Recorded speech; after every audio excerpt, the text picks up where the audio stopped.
Kraft presents The Great Gildersleeve. Yeah.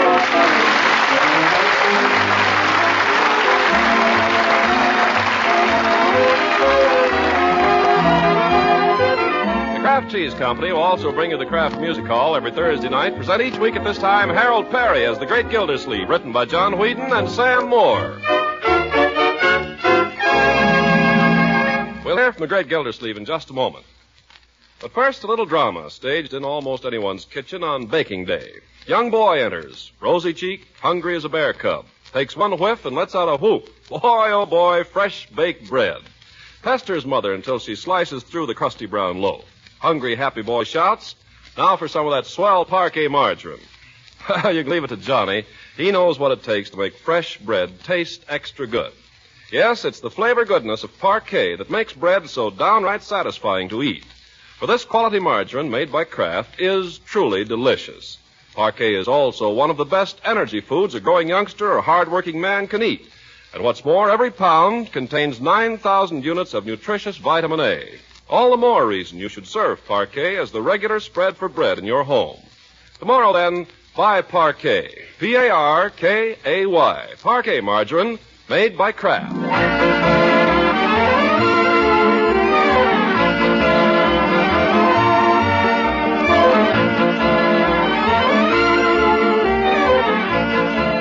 Now for the Great Gildersleeve. Like every other town in the country, Summerfield is in the midst of a war bond drive. And wherever big things are doing, there you find Gildersleeve doing things in a big way.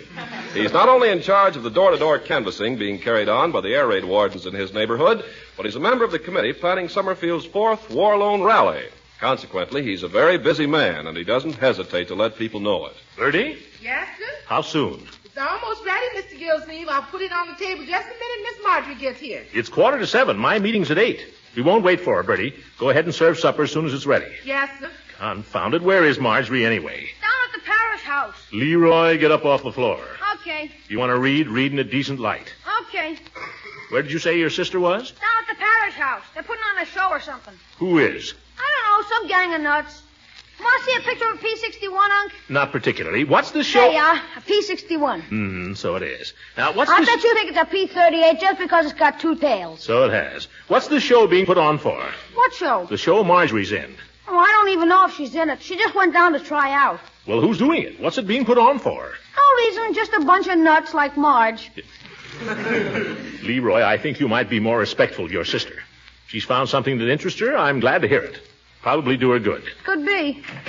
Hey, here she is now. Well, my dear. Hello. Well.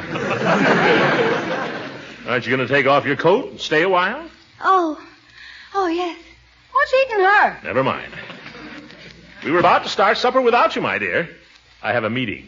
War Bond Committee. Oh, I couldn't eat any supper, thanks. No supper? Are you sick? No, I just don't want any. She's in love. Wally proposed to her. I haven't even seen Wally. I don't care if I never see him. But you have to eat, my dear. You have to eat to live. Not right now, Uncle Mort. I'm too excited, I guess. Well, tell us all about it. How'd it go? I hear you're going to be in a play. Oh, Uncle Mort, he said I had the feeling. He said I had something. Who said this? Bruce Fairfield. Well, the Sam Hill is Bruce Fairfield. Oh, you wouldn't know. He's too important. Must be too important for me, too. I never heard of him. He's our director. He's done a lot of Broadway plays and so on. He's from New York. Tell me, my dear, what kind of a show are you putting on? It's not a show. It's a play. Excuse me, a play. What is it? Well, we haven't decided yet. Well, we've got a name for our organization. We're calling it the Little Theater in the Dell. Where are you going to get a Dell? Be quiet, Leroy. This was our first real meeting today.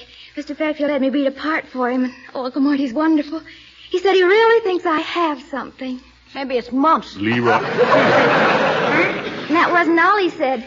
He said I reminded him a little of Katharine Hepburn. That red mop, are you kidding?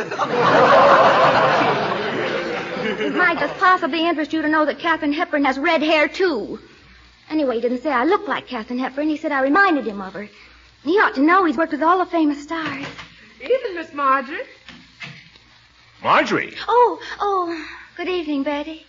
Well, what have we got here, Bertie? Some of that meatloaf you like. Oh, brother. Oh, none for me, thank you, Bertie. No meatloaf? No, I I couldn't just now.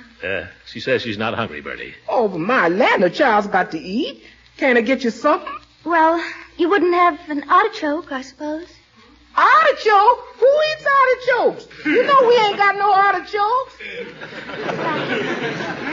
I won't have anything then. I never heard of such a thing. Leroy, you ain't going back on the meatloaf, too. Not me. I could eat a horse.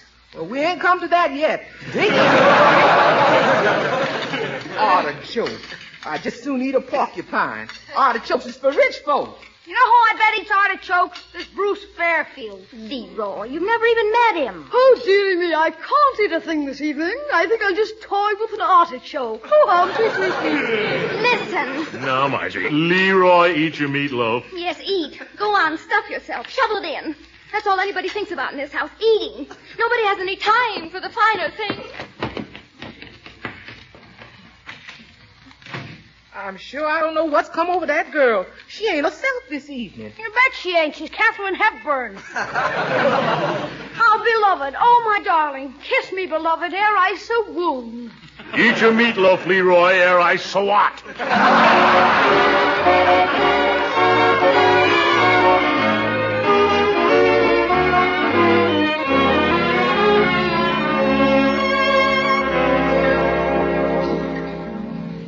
Well, good morning, Marjorie. Feeling better this morning? I feel all right, thank you. Woo! Look at the new hairdo.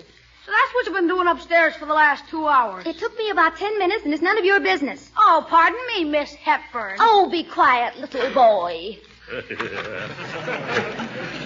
Marjorie, I want to have a family conference, if you don't mind. Oh, just as soon as I make this call. We'll hurry it up. What's the conference about, Unc? You'll find out in just a minute. Bertie better be in on this, too. Oh, Bertie! Hello, Sally. I won't be able to come to your house this afternoon. I'm sorry. You call me, Miss Gildersleeve? Yes, Bertie. Can I please have it quiet for a minute? Oh. I'm sorry, Sally, but I just can't come, that's all. Oh, because I have to be at the theater. Oh, what a boa. Leroy, you be quiet. Let's get this phone call over with. Well, it isn't exactly a rehearsal, Sally. We're just going to have a reading. Well, it isn't exactly a reading because we haven't chosen a play yet. I'm sorry, Sally. I said I was sorry, didn't I? Well, I just happen to think your little party isn't as important as my career, that's all. Bye. Career now. Sit down now. I want to get everything planned for our guest. Guest? Guest? Yes. In connection with the Summerfield bond drive, our city will be honored by the presence of an outstanding war hero who will speak at the rally tomorrow night. And we are to have the privilege of entertaining him here in our house. MacArthur? MacArthur. No, Leroy. MacArthur's busy killing Japs. The man who's coming here is Colonel White. And he shot down 6 planes in the last war, and he's a squadron leader in this one. Oh, boy, a flyer. Can he sleep in my room, Unc? Well, I'm glad to see your hospitable attitude, Leroy, but I think we'll put him in the sewing room. On that little old army cot? Well, he'd probably feel uncomfortable sleeping anywhere else, Bertie.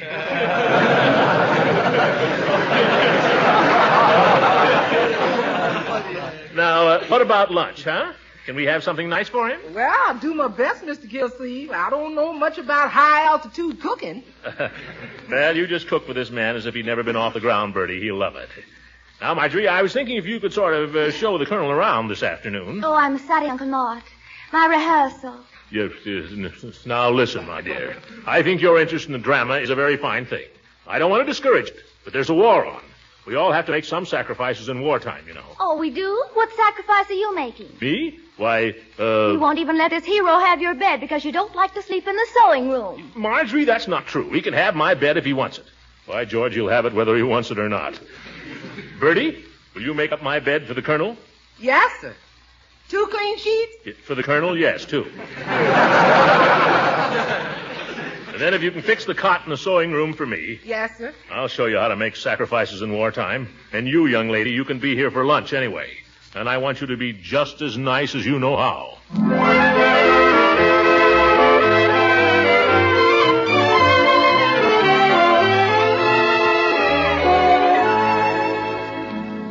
How is the Colonel coming here, Unc? In a bomber? No, Leroy, in a train. Oh, I thought maybe he could take me up for a little ride.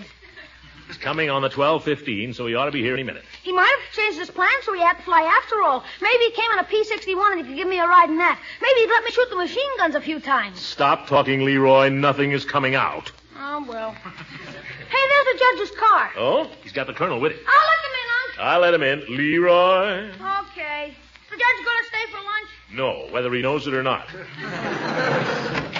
Well, Colonel White, I presume? That's me. I was just going to introduce you, Throckmorton. Colonel White, I take pleasure in presenting my good friend, Throckmorton Gildersleeve. Glad to meet you, Mr. Gildersleeve. It's an honor to meet you, Colonel. Welcome to Summerfield, and come in. Thank you. Let me have your coat. I'll take it, Unc. Hi, Judge. Hello, Leroy. Oh, Colonel, this is my nephew, Leroy. Colonel White, Leroy? How are you, son? Fine. Have you flown a P-61 yet? Well, not yet, but I hope to soon. Oh, have you flown a B-26? Yes, I've flown that. Boy's just crazy about airplane colonels. So I see. Hey, come in the living room, will you, Colonel? I want to show you something. Leroy, stop yanking the colonel around. Well, that's all right, Mr. Gildersleeve. I don't believe he can hurt me. He's a fine man, Throckmorton. Finest type of American soldier. Oh, seems to be, yes. Tell me one thing, old man. Do I smell lamb chops? Confounded hooker, you can't stay to lunch. Well, I brought the colonel. I don't care. There are only 7 lamb chops. If you stay, the colonel and I can't have seconds. All I know is the colonel expects me to stay and talk about the details of his speech. After all, you'll have to give up your second lamb chop, Gildy. This is a dirty trick, you old goat. Now, we all have to make sacrifices in wartime, you know. Yeah, but by George, I'm making more than my share. And then he comes tearing down out of the sun and gives him the old... Leroy? Your nephew's found out things about air combat that I never knew, Mr. Gildersleeve. I guess I ought to see more movies. You want to see Destination Tokyo this afternoon? It's at the Bijou. Now, Leroy, the colonel's going to be busy this afternoon. Well, that reminds me.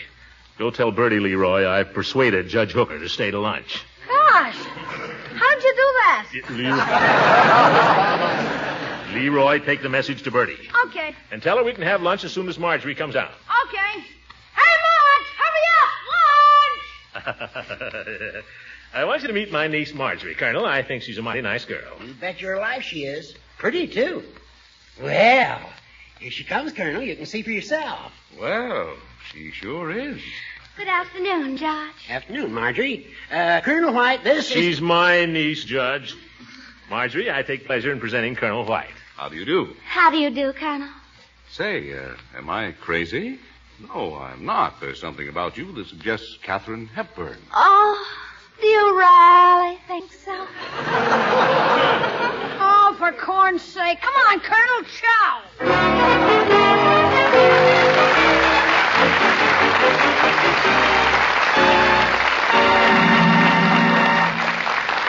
Great Gildersleeve will be with us again in just a few seconds. Serving families the most nutritious foods without being extravagant is a challenge we all face today. Sometimes, too, there's as much difference as an extra war-saving stamp or two in some of the same kinds of food, as, for instance, spreads for bread.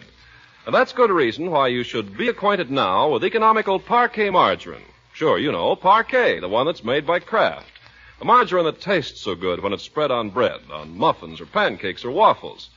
Yes, Parquet margarine can be a big help in keeping appetites up and your food budget down. At the same time, Parquet helps provide important food elements your family needs for good daily nutrition. You see, Parquet is actually one of the best energy foods you can serve. And to every pound of this nutritious spread for America's bread, Kraft adds 9,000 units of important vitamin A. So, for good nutrition, delicious flavor, and for economy's sake, too, buy and serve Parquet. That's Parkay. Parquet margarine made by Kraft.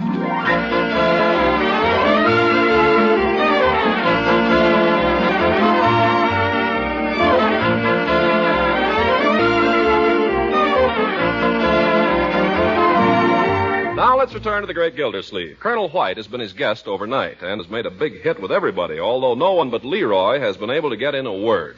After breakfast the following morning, Leroy is still at it. How big a crew does it carry? Has it got a bull turret? What's its ceiling? Did you ever fly on one? Oh, Leroy. One question at a time, young man. Don't you think the Colonel ever wants to talk about anything but the war? Why should he? Hey, tell me, Colonel. Now, Leroy, that'll be enough. I don't mind. Colonel White has been very patient, Leroy, but you have no business monopolizing him. Besides, it's time you were getting along to school. Can I ask him just one more question, Unc? Just one? Well, if the Colonel can stand it. Ever had the 3rd degree before, Colonel? Go ahead, son. What's the question? Do you know any military secrets? Why? Have you got a market for them? No kidding, do you? Leroy, Uncle Mort, really? Now, my boy. Just one secret, Colonel. Just a little one. Anything at all. Anything the other kids don't know. Well, I don't know anything that would be much use to the enemy, but if you'll come over here, I'll whisper one in your ear. Yeah? What? Radar. Oh, who doesn't know that? All right, Leroy, off to school. Okay. So long, Colonel. See you later. Well, shall we go in the other room? I know you got things to do today, Colonel. And if you'll excuse me, I got a little furnace work to do down in the cellar before I leave. Ash Day. Go right ahead. Yeah, used to have a man to do this, Colonel, but you know, with a manpower shortage. Yes, indeed. Good night. So long. Goodbye, Leroy. Well, I guess I'll run up to my room for a minute. Oh, Colonel White. Yes? I've been wanting to speak to you, alone. Well, don't tell me you're after a military secret, too. Must you joke? I beg pardon? You don't need to pretend with me. Am I pretending? I know what you must be thinking. I want to apologize for my brother and my uncle. Apologize? You see, Summerfield is a small town, and we're small-town people. I guess there isn't anything we can do about that. But we don't have to be satisfied with it. I think Summerfield is a swell town from what I've seen of it. Oh, you don't have to be polite with me, Colonel. I understand. I wish I did. You're from New York, aren't you? It must be wonderful to live in New York. I suppose you go to a new play every night. Oh, hardly that. But you do love the theater, don't you? Well, I like a good show, yes. Oh, it's wonderful to meet someone who really understands. I knew the first moment I saw you. You're not like my uncle and all these people around here leading their little lives. You've lived. They just exist. I don't know that I follow you. People are so tragic, aren't they? Listen to him down there shaking the furnace. Poor Uncle Mort. What is he to look forward to? Well, I'm not going to get stuck here in Summerfield. I don't know what you have in mind, but I wouldn't rush into anything. You're an attractive girl. You have a nice home here. Where would the world be if we were satisfied with that? Where would Katharine Hepburn be today if she had stayed in Hartford all her life? Hartford, I suppose. Exactly. Oh, here comes my uncle. Oh, I don't know how to say it, but you brought me a glimpse of a new world. Well, you two still standing here? Shall we be getting along downtown, Colonel? I'll be right with you. I've just got to run up to my room. Well, my dear, what have you two been in such deep conversation about? Something you wouldn't even understand. Oh, pardon me. I wonder if you would be very surprised to know that I've met the man whom I shall one day marry. Marjorie, stop your nonsense. Remind me to order some more coal, will you? Because we only got enough coal to let... What did you say?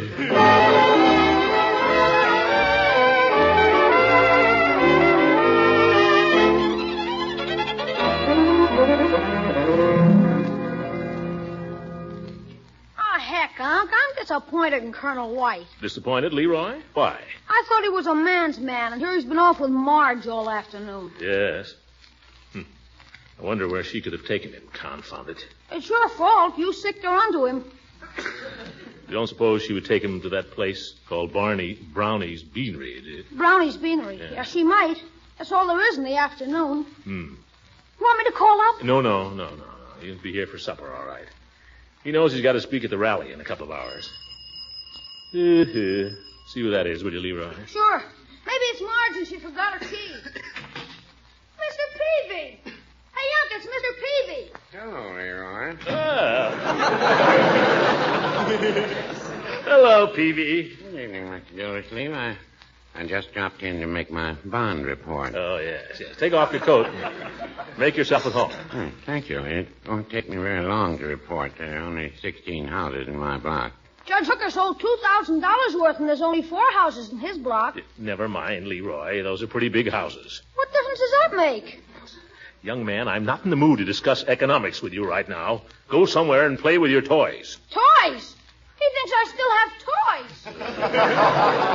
Mr. Gildersleeve, I'm afraid I didn't do as well as the judge. No? No.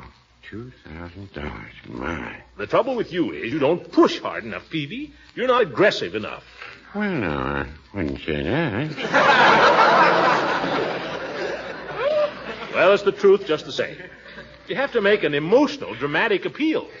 Me, Mr. Gildersleeve? Well, you ought to try. How did you make out?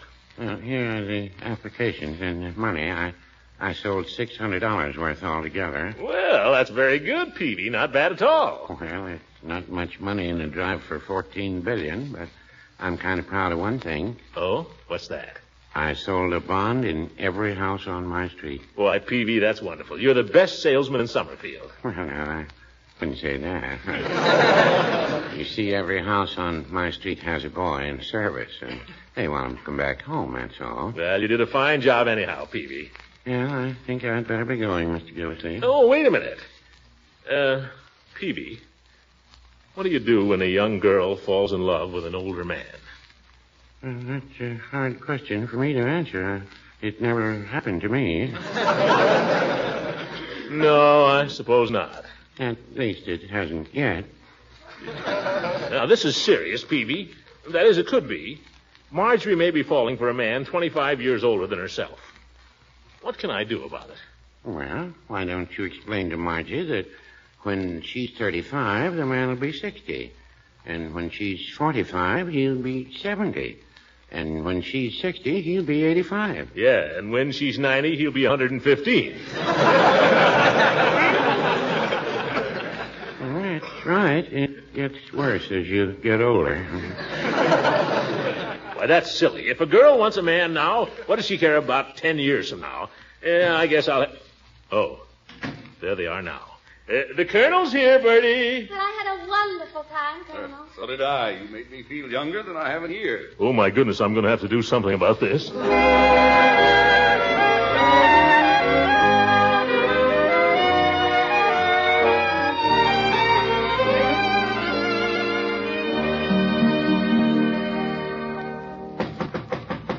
Come in? Is it all right? Sure, come in. I'm just packing my bag. I'll have to leave right after the rally, so I better do it now. Oh, can I help? No, thanks. It won't take me a minute. We travel light in the Army. Well, we're expecting great things from this rally, Colonel. To tell you the truth, I'd rather face the Japs than an audience. But I'll be doing the same thing tomorrow in Little Falls. We're going to be sorry to have you leave, Colonel. Well, I'm sorry to have to. You've treated me like $1 million here, all of you. I think you have a very nice family. Well, thank you. I wanted to speak to you about Marjorie. She seems very much interested in the stage. Yes, we've had to put up with that. She seems to have taken quite a fancy to you, too. Well, you know. I hope she hasn't been making a fool of herself. I know she has. Well, young girl sees a uniform, you know.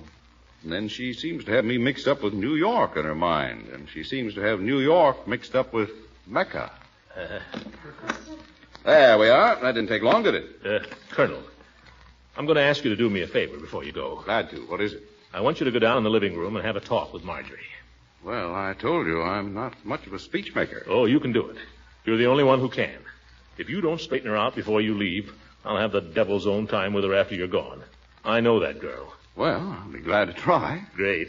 Come on. She's down there now waiting to say goodbye. All right. Now, Colonel, all you have to do is give her a little fatherly advice. You know, point out that you're older than she is and so on. Well, this is a little out of my line. Yeah. I'll just wait outside here. You go ahead. She's in there. I'll be listening. Well. Colonel, you're going. Yes, my plane leaves right after the rally. How it must be wonderful to fly, to feel the cool, clean, fresh wind in your face, to leave the earth behind with all its stupidity. Oh, I wish I could fly with you. Yes, I wanted to speak to you about that. Oh, don't speak. Let us just have this moment together.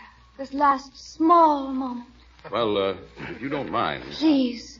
Now, listen, my dear. Don't call me my dear. You sound like my uncle. Well, I'm old enough to be your uncle. Has that ever occurred to you? Oh, you're going to treat me like a child now. What difference do our ages make? What is time? What is anything? You make it a little difficult to argue. What are arguments? Words. Let's be honest with each other, shall we? I'm for that. Let's have the courage to be frank. Let's call a spade a spade. All right. You start.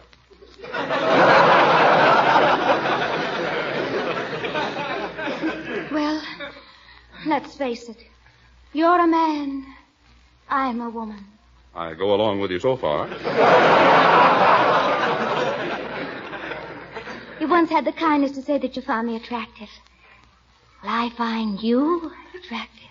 Well, that's fine, but Marjorie, you've got to realize... Oh, nothing you can say will change it. That's just the way it is, that's all. That's life, I guess. You go away now and I won't see you. You'll be off to the wall where your duty lies. I won't try to hold you, but promise me one thing. What's that? When it's all over and you come back to the city you've loved so much, if I come to New York, may I look you up?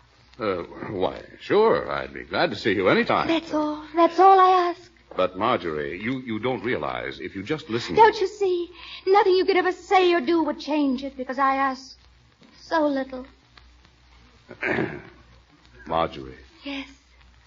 I have a confession to make. Yes. I'm mad about you. Wild about you. Oh, please. All last night I lay awake dreaming of the moment when I would crush you in my arms. Oh, no, And please. now, come away with me, Marjorie, now, tonight, this minute. Colonel, let go. You will, you must. I have a wife and 7 children, but never mind them. Fly with me in my flying machine. No, no, Thanks, Colonel.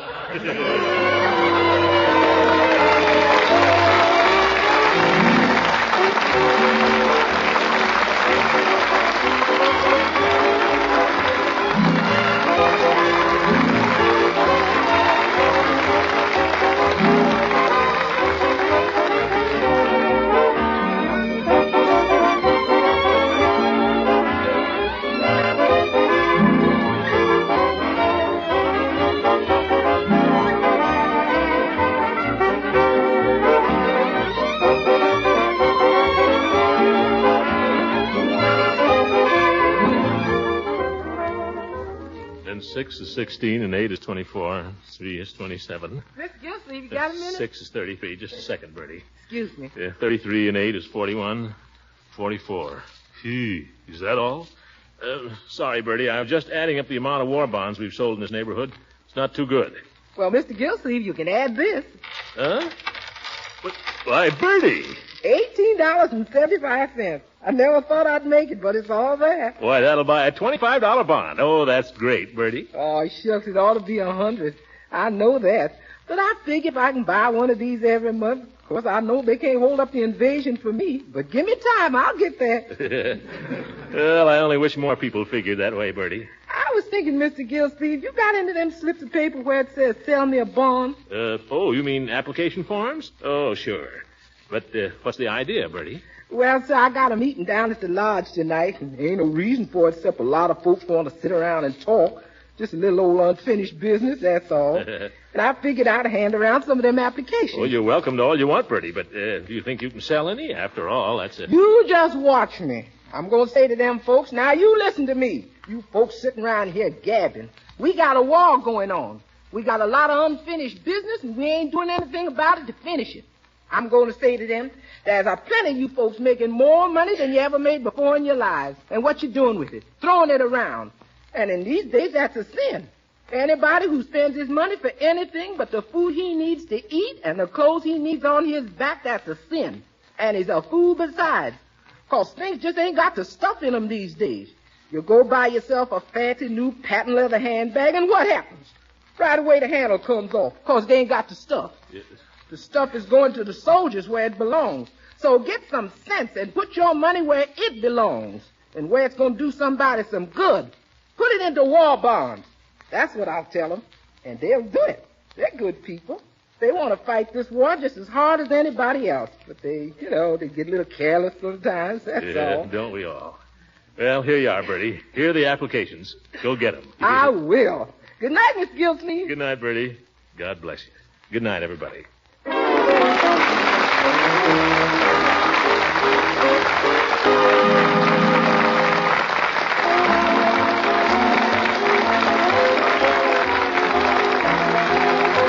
Music heard on this program was under the direction of Claude Sweet. This is Ken Carpenter speaking for the Kraft Cheese Company, inviting you to tune in again next week for the further adventures of the Great Gildersleeve. This is the National Broadcasting Company. 5, 1.